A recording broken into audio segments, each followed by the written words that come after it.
Okay, good evening, ladies and gentlemen. Thank you for coming tonight. My name is Brenda Halverson, and I'm the manager of the Staples World.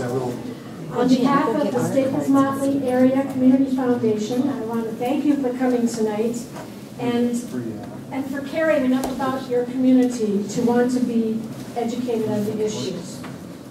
I also want to thank all of the candidates for participating in this forum and for giving their time to public service. We have 9 candidates seeking to fill 3 4-year terms on the Staples-Motley School Board. With us tonight are Roy DiGiovanni, Joe Feldman, Chris Johnson, Chad Longbella, Jeff Spandel, Eric Wallace, and Brian Winkles. Pete Swensrud was planning to be here but was called into work a few hours ago. And Paul Anderson is joining us from wherever he is on the road with his job. He's on the phone. Memphis, I guess. Okay. But he will be joining us on speakerphone.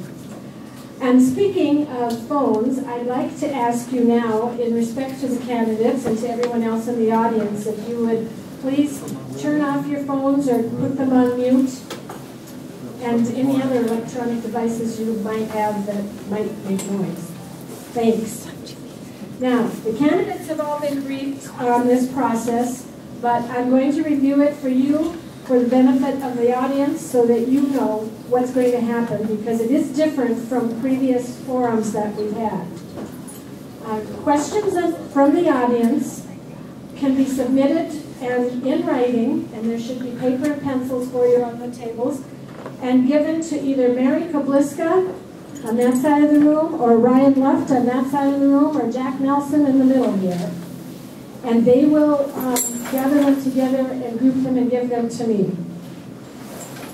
Questions have also been prepared by the committee that organized this forum, and we also asked for questions from the school staff. And so I took those and kind of have put them together into a group of questions. So we've got more questions than we'll have time for tonight. Each segment of the forum will be timed. Roger Houselog is the timer tonight, and he will signal the candidates of their time. When his sign says 0, the candidates may finish their sentence, but then they must stop. Each candidate will have 1 minute for a brief biographical opening statement. I will draw the order randomly from this sweet little basket I have up here, so nobody knows who's going first or who's going last. The same process will apply for the first round of questions. The first question will be directed to the first name I draw. For the second segment, the committee has predetermined one question that all candidates will answer. They will each have 30 seconds to answer that question, and that order will be drawn randomly. For the third segment, each candidate will choose one question from the first 9 that were asked, one that he didn't get to answer. And the time for response for this is 1 minute. And again, the order will be drawn randomly. If we have time, we will try to do a second round of that so we can give the candidates as many opportunities as possible to answer questions and give their views on the issues facing the school district. But at approximately 8:40, we will begin the summarizations. Each candidate will have 2 minutes for a closing statement, and this is their opportunity to follow up on other points made during the questioning, or perhaps to state a position that hasn't been covered so far in the questions. We expect all participants and audience members to listen intently and to respect the stated positions. And the candidates will most likely be available for you after the forum if you want to visit with them individually. Okay. We begin. Eric Wallace, your opening statement, please. I'm Eric Wallace. My family and I moved to the Staples-Motley area in '96. We have 2 daughters in school. One's a junior, and one's in 6th grade in Motley. Thank you. Brian Winkles, your opening statement. I'm Brian Winkles. I live in the Staples area with my wife Amy. We have 3 children. We have a sophomore Tyler, a 5th grader named Emmett, and a 4th grader Cole. I'm a 1991 graduate of Staples Motley. Lived in this community most of my life, with the exception of a small stint over in the Crosby-Barrington area. I'm an OT for Freshwater Ed District, which gives me the opportunity this year to work in 6 different school districts with administrators, staff, and students. Thank you. Joe Fellman. My name is Joe Fellman. I graduated from Staples High School, back when it was Staples High School in 1978. Did 4 years in the Air Force, attended Wadena Tech College, and Penny and I have 5 children, 2 of which are still in school. And I employed at Military Value, and I've coached 7th and 8th grade football and Quad County football in the past. So I feel I'm a little bit in touch with the kids in that respect. Thank you. Roy DeGiovanni. I'm Roy DeGiovanni. I lived in the area most all my life. I farm north of Vermont, Minnesota. We have 12 grandchildren, 5 of which are in our school district, 4 adult children. And I've served on numerous boards, including previously on the Staples Mountain School District Board and on several statewide boards and regional partnership boards that used to be, that still is out here in Central College. Great, thank you. Jeff Spano. Hello, I'm Jeff Spano, and I'm married to my wife Cindy. We're both graduates of Staples High School. She's an 82 grad, I'm an 85 grad. I have 1 son, Nick, who is a sophomore. Again, I've coached football, basketball, Quad County, 8th grade, 7th grade. I work at Faith Lutheran Church. I also work self-employed in construction. I do a lot of activities with the youth at Faith Lutheran. So, I mean, I feel like I'm in touch somewhat with the youth. So, I've been a Cardinal all my life. Thank you. Paul Anderson. Good evening. My name is Paul Anderson, coming to you from downtown Memphis, Tennessee, and I appreciate the efforts of the team there to at least get a telephone line available. I want to thank everybody that is in the audience for taking time out of their busy day to come and find out what the candidates are all about. My wife Janet and I and our family have been residents of the Staples Motley District for the last 21 years.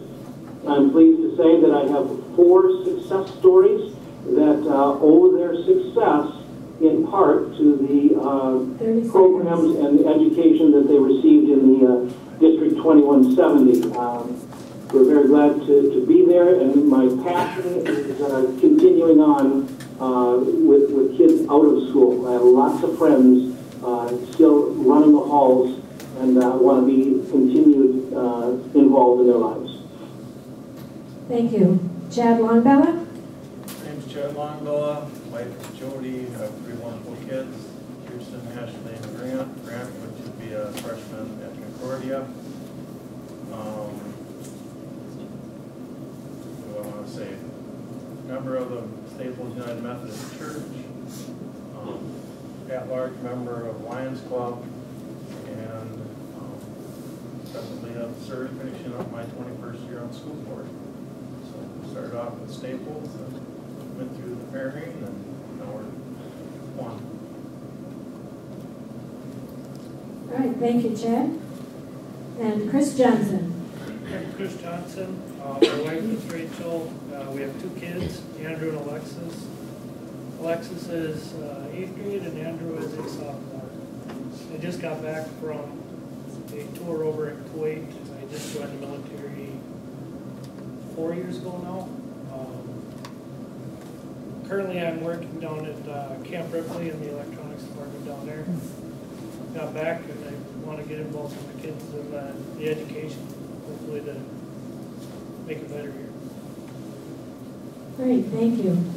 Let me remind the audience that if you have questions, just hold them in the air and one of the people will come and collect them. Since I don't have any from the audience yet, I get to start with mine. First one from the committee. I'll draw the names so you know who's going to answer. Roy DeGiovanni. More students choose to open enroll to other school districts than come into our district. Now, some of those decisions are based on geography or family work schedules, but others are not. Can you explain what you can do as a school board member to help reverse that trend? I think one of the issues on the east side of the district is, when we hear from parents and young parents, is there's still a concern about what's going to happen in the long range with them. So I think we need to be very clear what our position is on that. The other is if we can look for more employment opportunities within our district, that would help to provide jobs for young parents. Thank you. I should remind the candidates and the audience that they have 2 minutes to respond to this. They don't necessarily have to take all the time, but they do have that option. Okay. Next question goes to Eric Wallace. The Staples World recently reported of a local business that could not fill all of its technical skilled jobs, and this was not an isolated case. Nationwide, more than 600,000 skilled trades jobs remained open because of the shortage of qualified applicants. And yet, career and technical programs like welding, industrial arts, and even the business classes are no longer available in our schools. Can you illustrate what might be done to get students excited about these essential skilled classes and careers, and how we can offer them again in the secondary school? Excuse me. Well, years ago, the Staples Motley School used to build a house that involved, I believe they'd build a house and they'd auction it off. I think that would help teach our kids some trades. I think we have to find ways to bring classes like industrial arts back to Staples Motley, business classes, things like that, to make our kids be able to go out and get these jobs within the community. Thank you. Chad Longbella, what do you see in the future for the facilities in the Staples Motley District? Well, as you know, I guess just this past year, we've opened a little Cardinal Academy in Motley that would serve basically 0 through 4-year-old classes. Facility-wise, it's interesting because being a smaller school with 3 different buildings, we have a lot more overhead versus one, being a district with 1 building. So I think the biggest thing for us to do right now is would be to try to keep our buildings and keep care of our buildings. We've done a lot of work in the high school the last couple of years, and that's looking fantastic. We've been adding a little bit on the Motley building, and there's nobody on the east side, if you want to call it east side, that needs to worry that Staples Motley is not going to be part of the Motley community. We have heavily invested in that end. That's where our growth is, and I think right now our area that is where our growth is.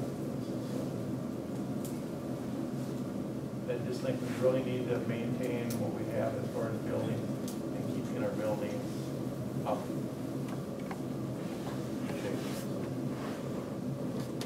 Thank you. Chris Johnson.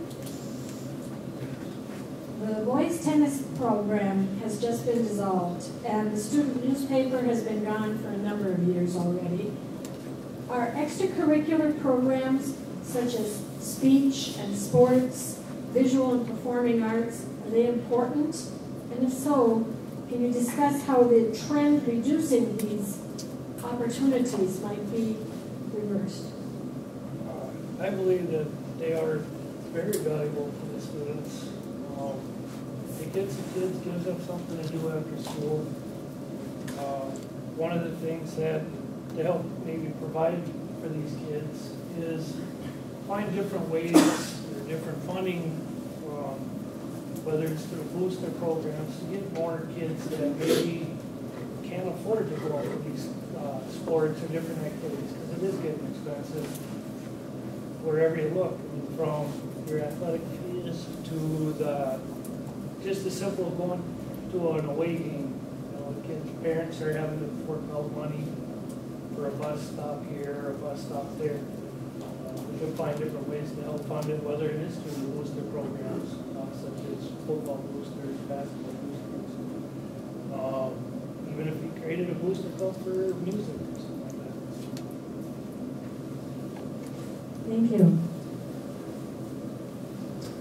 Joel Fellman.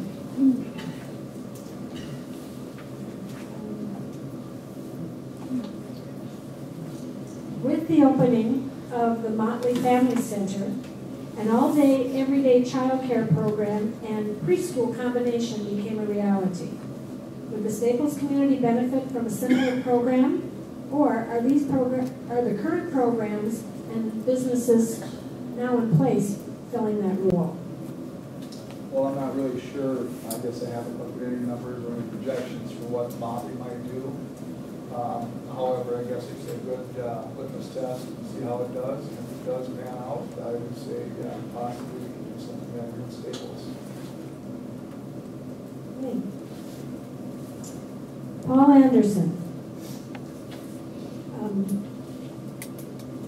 Last year, $400,000 was cut from the school budget. The year before, it was $100,000. This year, the school district is facing another deficit of nearly $500,000. Can you specify one or two ways you would bring spending in line with funding? And then also describe your method of seeking input and defending those choices. Well, one of the things that people have to realize is that when there's spending, or there's the revenue side and there's the spending side, and there is many times not as much that we can do as a district when the revenues are less than the spend. I think existing board, or the board that is in place right now, has done a yeoman's job to make sure that budgets are balanced. I would like to see a continued effort in bringing our students, regardless of where they live, regardless of family jobs, etc., give them an opportunity and reason to come back to not open enroll. We have 137, 147 students open enroll. That's very costly for our district.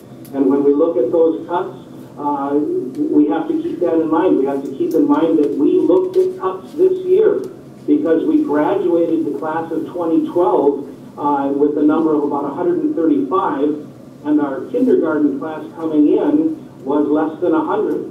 Well, anybody in the audience can do the math that when you look at 40 or 50 less students taking in state formula aid, we're going to have less revenue coming in. It has nothing to do with spending dollars and cents poorly.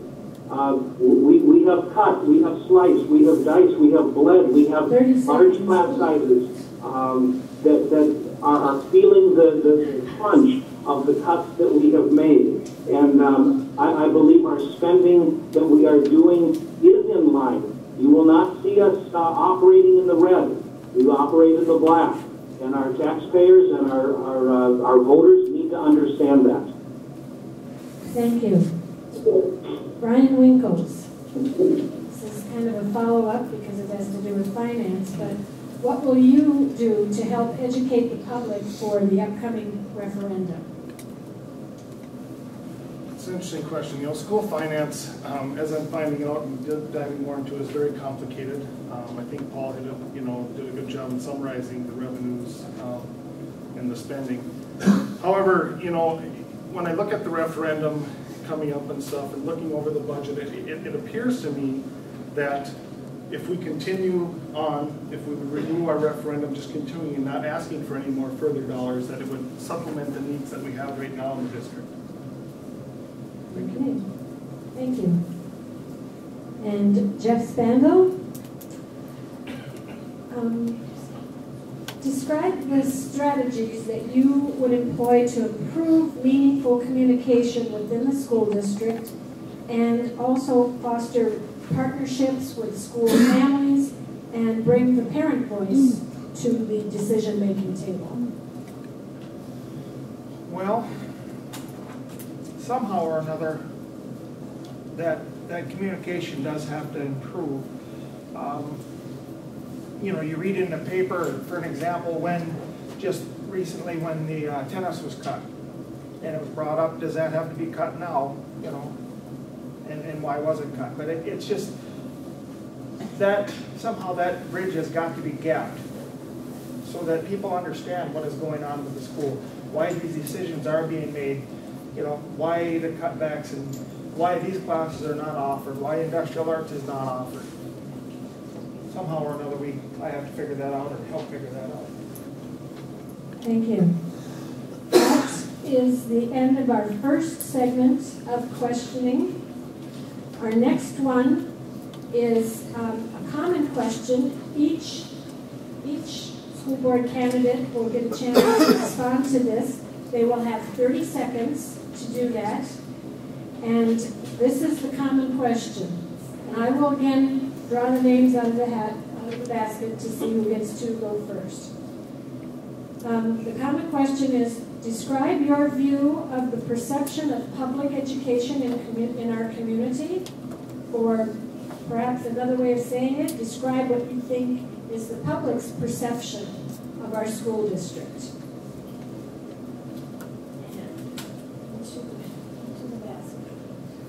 Eric Wallace. I think the public's view of the school district is you bring your kids here, you drop your kids off, and the teachers are here to teach them. I think it's important for parents to be involved in their children's education. It will help them get farther, do better in their education.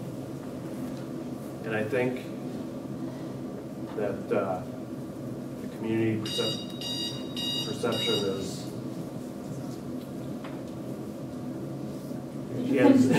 is that we're just a money-sucking organism to the community.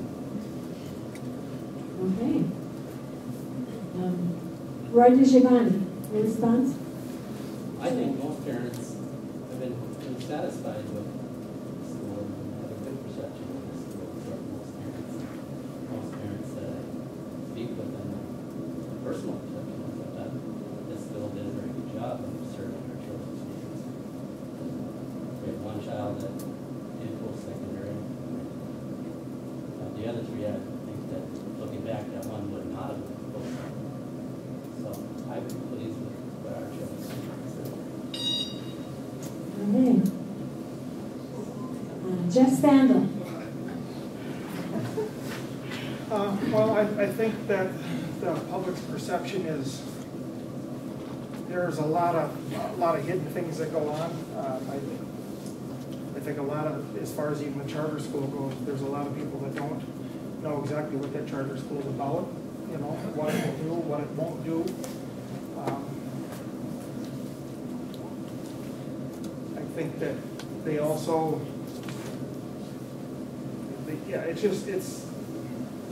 it's better than average, but it could be better, is what the perception is. Right, thank you. Paul Anderson. Thank you, Brenda. I believe our community's feelings of our 2170s education is good. I believe they see cardinal. I believe they feel cardinal spirit. I believe they know that for the most part, most people understand that teachers have a tough job. And I believe that for those that have called me, I've earned over our 20 years here, phone calls. And when we can communicate what is on the other side of that cut, or that disciplinary action, or whatever it is, it's interesting to see how quickly our public says, oh, I get it. Okay. Thank you. Brian Winkles. Well, obviously, public perception is going to vary as it does in everything else. I think the biggest thing we can do as a district, though, is we need to work to continue to build a positive school, a good curriculum, both with education, extracurricular activities, to build something that exceeds what is found elsewhere, so that parents and our community can be proud, continue to be proud of what we have here in the Staples and Motley community. Thank you. Chad Longdella.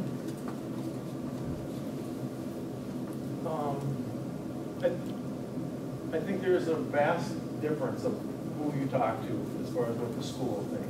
You know, some people are diehard Cardinal fans, and I think what we need to do is communicate. We have a hard time communicating whether you're a senior or if you have kids in school, and that's an issue that's always been there, is to communicate with our public. Because if the public doesn't feel well about their school, they're not going to support you. Thank you. Joe Feldman. You know, I've listened to some parents and come with the concerns. Some are very proud of our school, but the ones that have the questions is exactly what they have are questions. I don't feel that we have enough transparency so that people in the public are readily available to exactly what's going on in our schools. So I feel there's just a lot of question marks out there. Communication again. And Chris Johnson. I believe that the last couple of years, I know being gone for a year, I heard about a lot of the negative stuff that came out. I think over the last couple of years there was some negative stuff, but now it's starting to get better, and they are working on communication. Like I said, that is the biggest problem. People not understanding or even asking the right questions or knowing who to go to talk to. I think hopefully we can go in a better direction and make it better for children to go to school. Thank you. This is kind of our lightning round. We will go into the third round now, and this is where the candidates will have an opportunity to answer a question that was asked earlier. If they ask me to, I will read it again. We also have more questions from the audience and from our list that haven't been answered yet.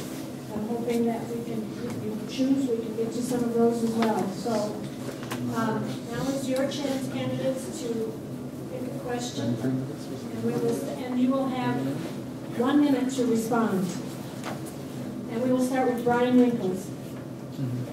You know, when I look at the vocational programs, it's actually one of the things that I've been looking at. And, you know, I think it's fantastic that students can, you know, take college level classes and get credits whether in high school, but I also think it's important that college isn't for everybody. You know, there are those vocational jobs, those technical jobs, and when I look at what's offered now compared to when I was in school, it is definitely much less. And I think it's important that we continue to offer those, because everything's cyclical. And it's finding that those jobs are needed now, and we need to make sure we're offering those in our schools so that we can meet our students' needs from that perspective. Chris Johnson? The future of the facilities. Everybody talks about the big cost that it is for the school having 3 buildings. Constantly coming to the taxpayers and asking for more money for this or that. And for me, I guess as a taxpayer, not as a school board member, I would definitely go for funding a single building, trying to find that happy medium between Staples and Motley, to try to make everybody happy and have the one facility, and a nice facility. You're going to compete against Wadena, who's got a nice brand new, whether it was on their own or not, they did get a brand new facility. So you're going to have to compete against that. And when do we start looking at doing something like that? Thank you. Eric Wallace? As far as the levy referendum, a lot of people in our community seem to think that it's not a good idea. It's raising their taxes again and again and again. And I think we have to lay out a positive plan and not just make them think that we're asking for a blank check. We need to be able to tell them where everything's going and how we're going to spend this money. And I think that would gain more popularity within the community and the school district to for them to approve or vote for this levy referendum.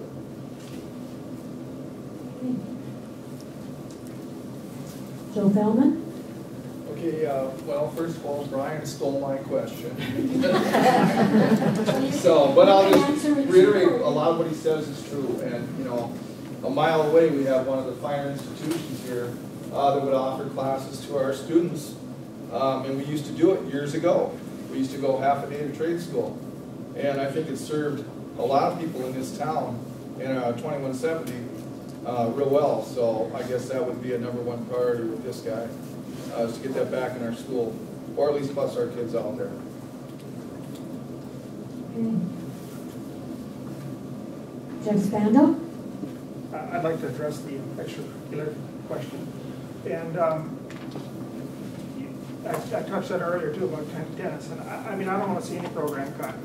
You know, maybe there was no choice, and that's something I might find out if elected. However, I think that studies show that if a student is involved in some type of extracurricular activity, whether it be football, band, whatever it is, they're far more successful in life.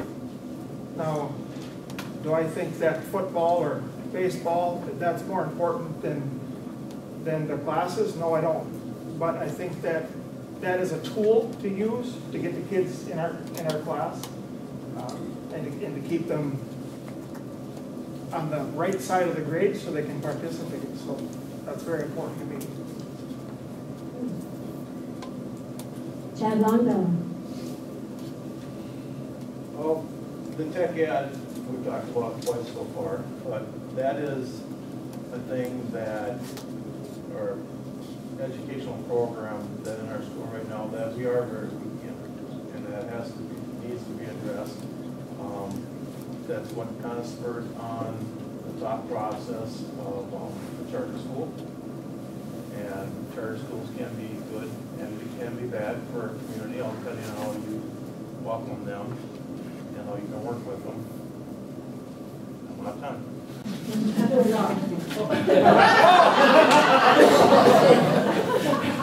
Anyway, and no, it's something that this district needs to work on. We have a wonderful top end. My 3 kids all came out with a 1.5 years of college credit, never left the building. So we're going to take care of the other end. Now we need to look at the middle. All right. Roy DeGiovanni? Well, I would reiterate too that the industrial, because tech is really important, but I'd like to wonder if we could possibly integrate that into middle school classes as well. And we probably can't add new classes back into middle school, but we integrate some of those in our regular classes, some of those skills as well. And well, we need to expect a lot out of our students too. And just was watching a show on this over in China. You want to guess how many hours a week that their students go? 60 hours a week. Students in China go to school. 6 days a week. So we have to can't force kids to learn, but we need to expect them to. All right. And Paul Anderson? Thank you. I would like to take just another quick peek at the levy for the fall of 2014. I think it's important that it was already mentioned by Mr. Wallace, the importance of it and laying out the good plan. I think we also need to realize that those levy dollars did not impact our tax base as much as we thought they were going to, because with some of those referendum dollars, we did pay off the levy. So if the referendum did not pass, we would have to add back on levy dollars for health and safety, as well as safe school, community center, the lease for the community center and the golf course. So I think just knowing that, giving us a year before the vote comes, will ease some minds. We're not going to ask to spend any more probably than we already are. We just want to continue on doing what we're doing successfully. Great, thank you.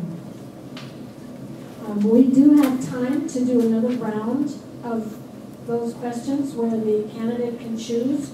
As I mentioned, I have others here that we did not get a chance to ask from the audience. So if there is a question that you would like a chance to answer that you haven't yet, that we've already asked, you may do that, or I can read a new one for you, your choice. Okay? So we will start the fourth round, and then after this round, we will go into the closing statements. So fourth round, and with this, you get 1 minute to respond again, as I asked before. So, Chris Johnson, you get to go first. New question. There was one here, and it was kind of related about the charter school. And what are the advantages to our school? This says, why should 2170 sponsor a charter school? But I don't believe that's entirely accurate. They maybe are helping, but why should we have a charter school, this technical college type of school? Because it's project-based learning, and it's going to be in 6 career and technical fields. And so can you give your opinion of what charter schools should be and perhaps its effects on the school district? I'm not sure on how the charter school is going to affect the school, because well, nothing probably. But if it is offering the technical classes for the kids, it would be a good thing. As long as it's not taking dollars out of the pockets from the school. If it's the school is gonna lose enrollment, they lose funding from the state or federal government, I don't think it is a good thing for it, because then now the school is gonna have to come to the taxpayers and ask for more money to fund when they're losing students. All right, thank you.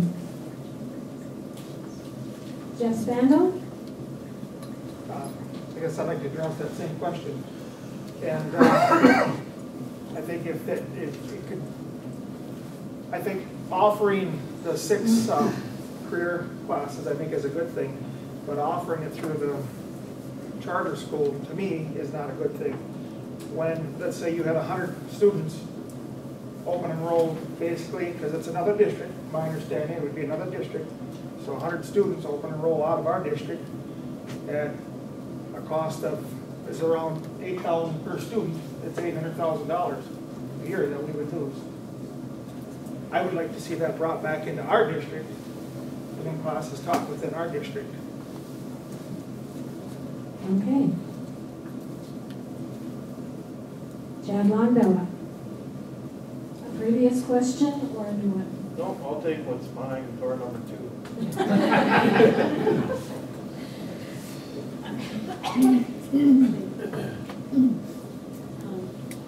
As students leave this school district, what are 3 things you wish that you hope that they would take with them? Knowledge of a good education, the thought process that they would like to come back to this area and give back to their school. And third one, I guess, would be that they have fun. The school needs to be fun. And if you have fun, you'll learn. All right. Eric Wallace. It's the open enrollment thing question. I think we need to offer more classes to our kids to keep them here in our community. You know, whether it's get back industrial arts, offer more language classes,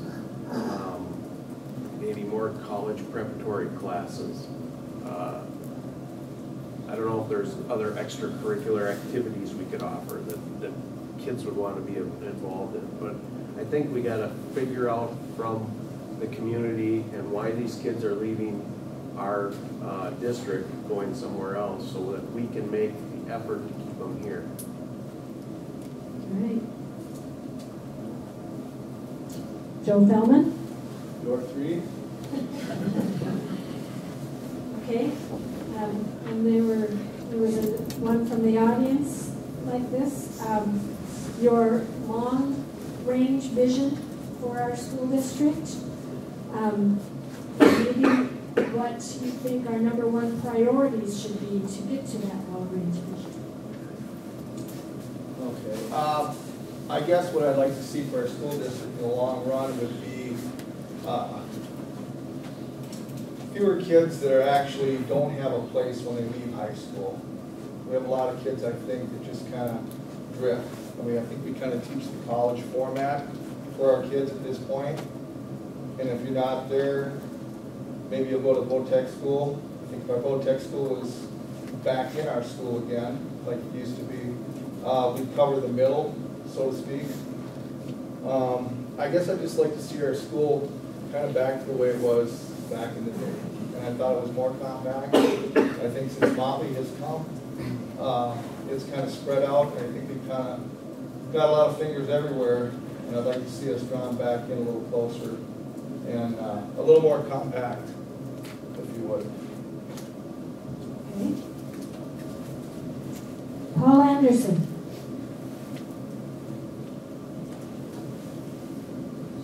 Do you have a door for I do. All right. List the tools that students need to be successful in the 21st century workforce. Does our school have it now? Do our students get them now? And if not, explain how we could acquire them.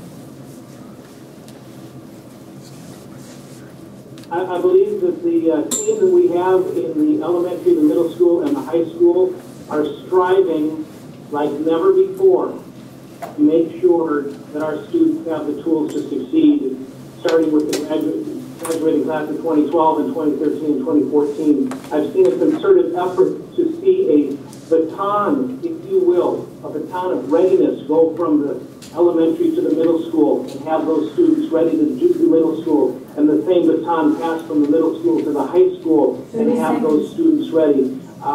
Time doesn't allow going into detail, but I believe the tools are there. I think some of the other candidates have mentioned the need to add some more tools, and I agree with that, whether it's tech-ed or industrial, or it's more technology, it's more computers, etc. But I believe our students every day get more and closer to being more and more successful for post-graduation. Great, thank you. Roy DeGiovanni. Sure. If you could change 2 things in our school, what would they be, and why do you choose those?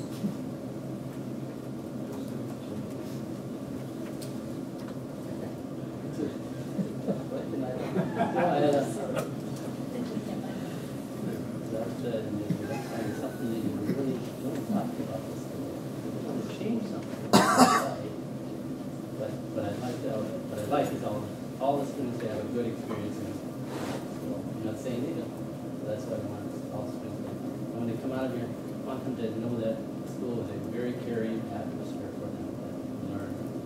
And to know that this wasn't the end of them, no matter what they're at. And if you go through this here thinking this is the end of your learning, then you haven't learned.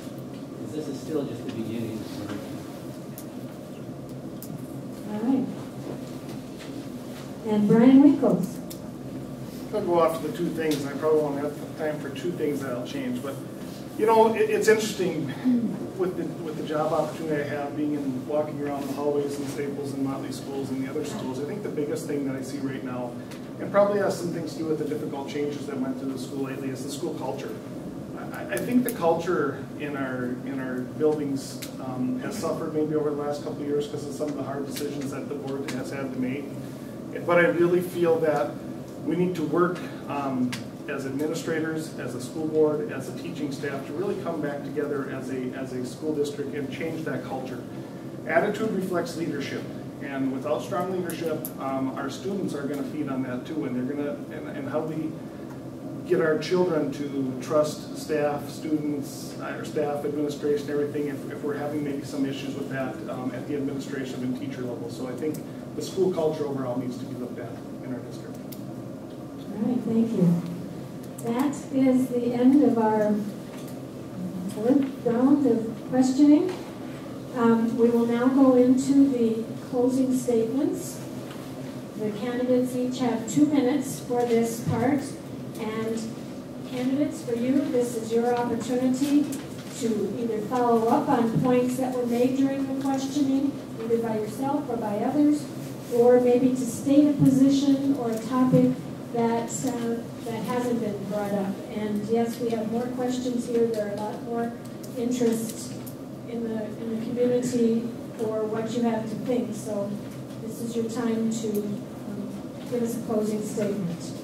And we will begin with Joe Feldman. Okay, I would agree with a lot of what Brian has said about basically the spirit of our school and our students. And their spirit has been broken, I believe, in the last couple of years. I guess from their perspective, if I was them looking at what has gone on, you're left just to kind of wonder, where are we?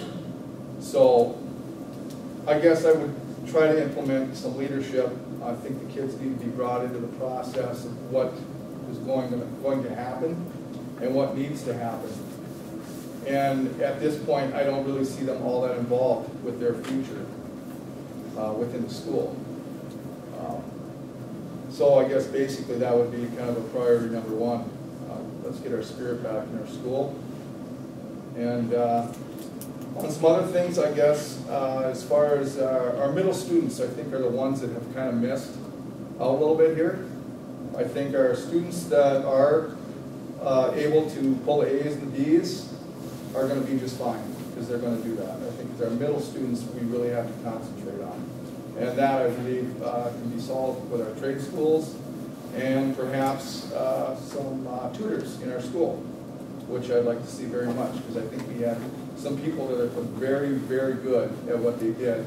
They can answer just about any question that those kids have. I guess that's pretty much it. All right, thank you. Chris Johnson. I think the biggest thing is like Joel said, and a lot of us have said tonight, is that the communication needs to get better between students, parents, school board, teachers. I mean, everybody's got to be involved. And also, people need to actually look at themselves and stop sugarcoating everything for these kids and for ourselves.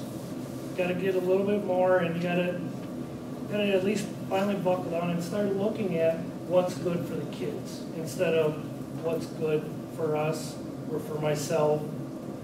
I've seen it too many times where people are always out for themselves, not out for our students. And as far as the kids being able to participate, like I said, I think if we can get more kids to participate, it's going to be a lot easier for these kids in school. It's going to be funner for them. And, you know, like I said, I just really like to see the kids start having some fun and being able to have those opportunities that a lot of us had when we were going to school. All right, thank you. Chad Lonbella. First of all, school needs to be enjoyable. And with that, it doesn't always necessarily, I think, need to be fun, but not fun as in, always just running around. Because I believe that when you become in kindergarten, there's a level of expectation every child has.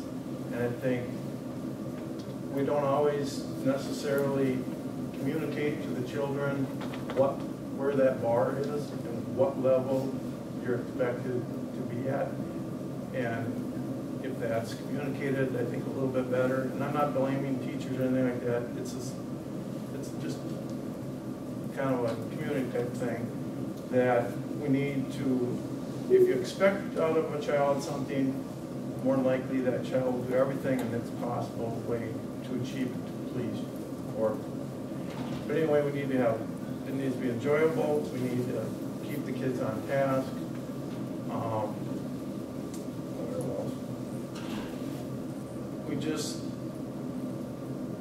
part of that would be the high school. They have a lounge now, a student lounge.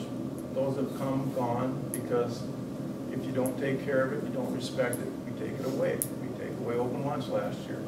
That was huge. That was not a popular decision by Mr. Lofton, let me tell you. And those are the things that come and go. If you expect it, you get it, you retrieve it, and we have a lot of good things going on at Staples Mart. All right, thank you. Paul Anderson. Thank you. I have appreciated listening to the answers that have been given. I have to tell you from my perspective, no, I haven't been living under a rock the last number of months or years, but I would have to say that we have good attitudes in our school. It is not doom and gloom in the elementary or the middle school or the high school. I think we've seen some paradigm shifts in the last 2, 3, 4 years on our campuses. And I think this has to do with the leadership that we have, be it administrative, be it teacher, be it staff. Good things are being expected, as Mr. Longbella said, and good things are happening from those expectations. I continue, ladies and gentlemen, to have a passion and a perspective and a perseverance on our school board that allows me to work as a team member. It allows me to have been thought of as sand in the shoe. I have been squeaky at times. 1 minute. I have received phone calls over the months and the years. And again, the communication, when it is had, it's amazing how quickly that can bring solution. And if more people need more solution, then we need to talk and discuss more. A few years ago, when I ran for school board the first time, people said, how do you have time with 4 children?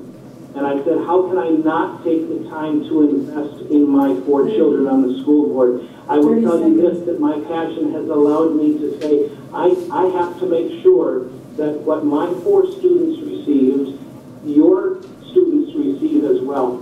Whether they are in elementary or middle school or high school, that is my promise to make sure that good education happens, enjoyable times happen, and our students are ready for 2013 and years beyond. Great, thank you. Jeff Spandel. Well, I also echo the thoughts of Brian there with his leadership. I think that I think we all have to remember right down from the custodian to every student to the superintendent of our school. We're all there for the students. If we don't have any students, we don't need a custodian. We don't need a superintendent. We don't need teachers. So I think that is the biggest thing we have to remember is we're there for the students.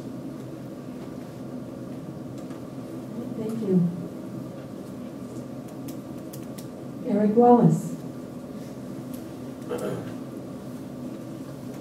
I guess I'd like to see Staples Motley get their academic achievements up a little more. There was a story on the news as to where your school ranks in the state, and I don't remember the exact number, but Staples Motley was lower than what I would have expected. So I'd like to see us get our academics up. I think it's important for the board, school administration, to be communicating with the community. Like Jeff said, the tennis program, it comes out in the paper. We got to know more. We got to have more chance in the community to talk about things and see if there's ways to save programs. Fundraisers. Can we do a fundraiser? Can we combine boosters to come up with money for these programs? I think we just got to take a good hard look at what we're doing and what we can do to improve our kids' career in high school, our community, and our schools. Thank you. Roy DiGiovanni. Well, I think probably the most critical issues facing the school district in the next year is look at the national debt, it's going to come down, it's going to affect every area in the state, it's going to affect every area in the country. We are spending way beyond the means. It's come down to what the states will receive back for roads, for everything else, so it's going to make it more difficult for the state to do any increase in funding for the school districts as well. So that is probably going to be, what I see is probably the most critical issue of how we're going to spend resources and what's going to be in the best interest of children. I think that we need to be very clear on this, but from my understanding is what we're talking about is just renewing a current excess levy referendum, not in adding to one. So I think we need to do that for that purpose. This is probably will be the most critical issue that we face. And in order, and let's go back to the importance of just reminding parents that we're here to serve them. It's their responsibility for their children. We're here to help them. There are many other resources in the community that help them as well, but it is their responsibility to prepare their children for adulthood. They're probably their biggest help, but it is their responsibility. Thank you. And Brian Winkles. I'm used to being last and at the end of the alphabet. Well, I'm going to try to cram as much stuff as I can in 2 minutes. I want to hit on the extracurricular stuff. I think it's a sign of the times in some respect. You know, families aren't as large as they used to be, which probably deals with the enrollment stuff. And you know, there's not as many students to choose from with the number of sports we have. And I do agree. I can't remember who said earlier. I think finances, and might have been Mr. Johnson, is a huge part of it. It is very expensive to have your kids in activities, whether it be, you know, football, hockey, basketball, whatever you choose. So I think it's a challenging time for figuring out ways to be creative and provide opportunities for our students as far as extracurricular activities, whether that be waiving fees or whatever we decide to do with that. One item that hasn't been hit on it, I mean, shortly, but technology. I think, you know, I think the school has done a good job of improving technology in the school. However, it's an interesting challenge with funding. Is how do we keep up with technology when it changes so fast? And whether we like it or not, technology's here and it's staying here. You know, this generation of students, I said in the paper, learns differently than we do. I can't remember how many times I told my kids, I wish you could just get your face off that screen for a minute, when maybe I should be asking the question, maybe I should get mine on it so I can communicate with them and deal with the way they do, you know, learn the way they do. So I think that's important. And obviously the last one is, you know, it's been a highlight here all night, communication. It seems like it's always the problem of all issues and stuff when it comes down to communication. I think bridging that gap between the community, and I see it, Roger, bridging that gap between the community and the schools, you know, figuring out a way that we can meet their needs and so that the public can feel that they're being heard, I think is very important. I'd just like to also thank the Community Foundation for putting on this event. I think it's very important for them to offer it so that the public can be informed of the candidates. So thank you. Wow. That is going to conclude our evening. I want to thank you, audience, for the good questions that you submitted. And I want to thank you, candidates, for your very thoughtful responses. It's obvious that you all care very much about the school district, so I appreciate your being here and sharing yourselves with us, giving us the chance to hear what you have to say. I have a question. Where are the women? That's